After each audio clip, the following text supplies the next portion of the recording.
पसंद आ रहा है, आप यूबीएल बाय करना चाहेंगे इन लेवल्स पे। एक काम करते हैं, अब बात करते हैं डीलर्स की एक्सपेक्टेशन और डीलर्स कहाँ कहाँ पे तेज़ी, कहाँ कहाँ पे मंदी एक्सपेक्ट कर रहे हैं। इस सेगमेंट को देखा कीजिए। कल यतिन ने टिप्पणी की थी करीब 236 के आसपास आईटीसी पर। आईटीसी ने ड्यूरिंग द डे यानी उसके बाद और आज सुबह सुबह एक गैप अप ओपनिंग के साथ लगभग 5-7 रुपए का आपको स्विंग दिया। ये दिन वो अच्छी कॉल थी। एक्सपेक्टेशंस हालांकि रिजल्ट्स के मद्देनजर थी, लेकिन अब रडार पे क्या है, किन स्टॉक्स पे वो लॉन्ग या फिर शॉर्ट की बात कर रहे हैं? देखिए, जहां तक कि डीलर एक्सपेक्टेशंस का सवाल है, बहुत ही कॉशन से वो लोग मार्केट में ट्रेड कर रहे हैं। सबसे पहले जो स्टॉक की वो चर्चा कर रहे हैं वो मारुति। नतीजे आए हैं, काफी सारे शॉर्ट बिल्डअप्स हमको यहाँ देखने को मिले, लेकिन डीलिंग रूम्स का मानना है कि यहाँ से आपको शायद मारुति में काफी अच्छा बीटीसी ट्रेड मिल सकता है। लॉजिक बीइंग कि यहाँ से शॉर्ट कवरिंग हो सकती है और मैनेजमेंट शायद आपको सेमीकंडक्टर शॉर्टेज पे थोड़ी बहुत क्लैरिटी दे दे। 7450 यानी 7450 के टारगेट से यहाँ वो खरीदारी करने की सलाह अपने क्लाइंट्स को दे रहे हैं। मारुति के अलावा एसबीआई अगले हफ्ते मंगलवार को ही मेरे हिसाब से रिजल्ट्स आएंगे और नतीजों के पहले पहले काफी अच्छा लॉन्ग बिल्डअप आपको बैंकिंग शेयर्स और एसबीआई में देखने को मिल रहा है। 530 से लेके 540 के पोजिशनल टारगेट्स डीलिंग रूम्स यहाँ अपने क्लाइंट्स को सुझा रहे हैं, तो खरीदारी की सलाह एसबीआई में और मारुति दोनों में। ओके, तो डीलिंग रूम के रडार पर ये स्टॉक्स, इनको रखिएगा अपने फोकस में। चलिए, इस बीच आईएफएल फाइनेंस की बात हो रही थी तो स्टॉक 5% के अपर सर्किट पे लगा हुआ है। नंबर्स निर्मल सर से हम लोग चर्चा कर रहे थे, नंबर्स स्ट्रीट को पसंद आए। बाजार दिन के लो से हल्की सी रिकवरी दिखाने की कर रहा है कोशिश, तो अब हम वही 250 के जोन की तरफ बढ़ रहे हैं। 240 242 के लेवल्स, आज दिन के लोस थे 201 के, तो 18,200 से हम घूम गए। अब 40-45 अंक उन लोस से इंप्रूव होते हुए, यह है अब तक की बाजार का हाल। अच्छा, दो स्टॉक्स और चर्चा करनी थी मुझे। एक तो जरा टीटी के प्रेस्टीज को दिखाइएगा, आज गजब का मूव आ रहा है। एक तो नंबर्स अच्छे थे, दूसरा एक स्प्लिट का अनाउंसमेंट आना था, तो जो स्टॉक 10,000 का था अब 1,000 का हो जाएगा अगर इसी भाव पे स्प्लिट हो जाए, क्योंकि एक को 10 में विभाजित करने का बोर्ड ने मंजूरी दे दी। ये खबर आई, ये स्टॉक 12-13% के आसपास उछल गया। अच्छी तेजी है। तो सतपुते साहब को स्क्रीन पे दिखाइए। सतपुते साहब, क्या टीटी के प्रेस्टीज अब न्यूज पैक पे तो बढ़िया मूव आया, ये आगे और चलेगा क्या?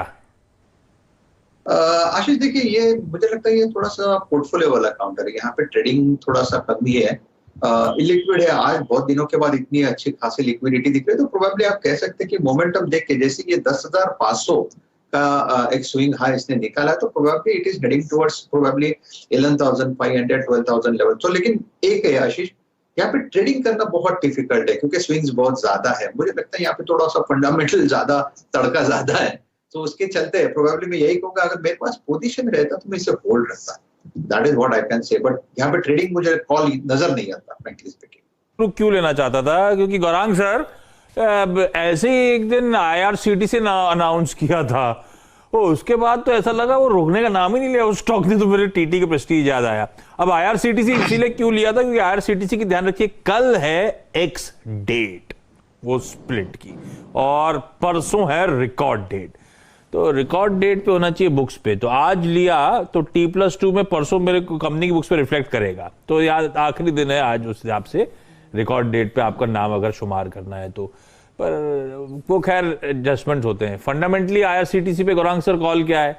ये वो मोमेंटम वाले प्लेस सारे फिजल आउट हुए, तो आईआरसीटीसी ने वो दबाव को लीड किया था। अब क्या करना है आईआरसीटीसी पे? At 4,000 attractive enough?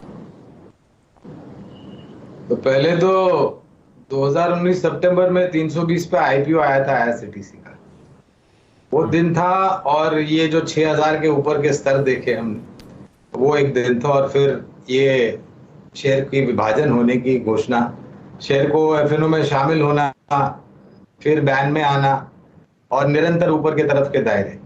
तो जाहिर है आशीष, एक तरफा कोई भी चीज जाती नहीं है ऊपर, उसको थमना पड़ता है, मुनाफा वसूली आती है, नीचे के तरफ के दायरे तय करने पड़ते हैं। लेकिन मेरे ख्याल से करीबन 35-40% के आसपास की गिरावट हमने देखी है, जो 6,000 ऊपर के स्तर बना था, और मौजूदा जो 4,100 के आसपास चल रहा है। तो लंबी अवधि के लिए मेरे ख्याल से कोई बदला नहीं है। आईआरसीटीसी एंट्री बैरियर्स है, जो खबरें थी उसको लेकर के भी मेरे ख्याल से स्पष्टीकरण आया नहीं है सरकार की तरफ से, जो भी घोषणा हुई थी।